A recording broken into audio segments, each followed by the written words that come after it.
মবই অন্তর্বর্তীকালীন সরকারের শক্তি বলে মন্তব্য করেছেন জাতীয় পার্টির মহাসচিব ব্যারিস্টার শামীম হায়দার পাটোয়ারি। তিনি বলেছেন, এই সরকারের শক্তি হচ্ছে মবগুলোকে বিচ্ছিন্নভাবে দেখলে হবে না। মবের মাধ্যমেই সরকার বা জুলাই আন্দোলনের বিজয়ী শক্তি একটা ত্রাসের রাজত্ব, ভয়ের রাজত্ব তৈরি করছে। সম্প্রতি একটি বেসরকারি টেলিভিশনের টক শোতে অংশ নিয়ে তিনি বলেন, মবগুলোকে বিচ্ছিন্নভাবে দেখলে হবে না।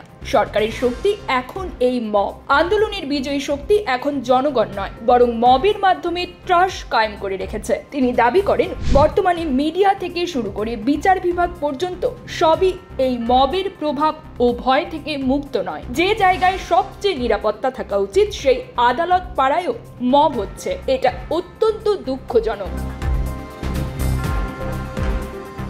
উদাহরণ দিয়ে তিনি বলেন, সম্প্রতি এমপি নাইমুর রহমান দুর্জয় নিজেই মবের শিকার হয়েছেন।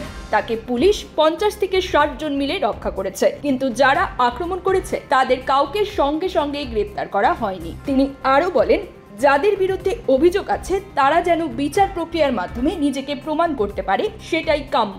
কিন্তু এখন দেখা যাচ্ছে বিচার হওয়ার আগেই সবাই দোষী, এমন সংস্কৃতি প্রতিষ্ঠা করা হচ্ছে। শেষে তিনি হুঁশিয়ারি দিয়ে বলেন, বিপ্লব আর দেশ চালানো এক নয়। যদি মবই বিচার করে তাহলে দেশে আর আইনের শাসন থাকবে না। News desk, TGD world.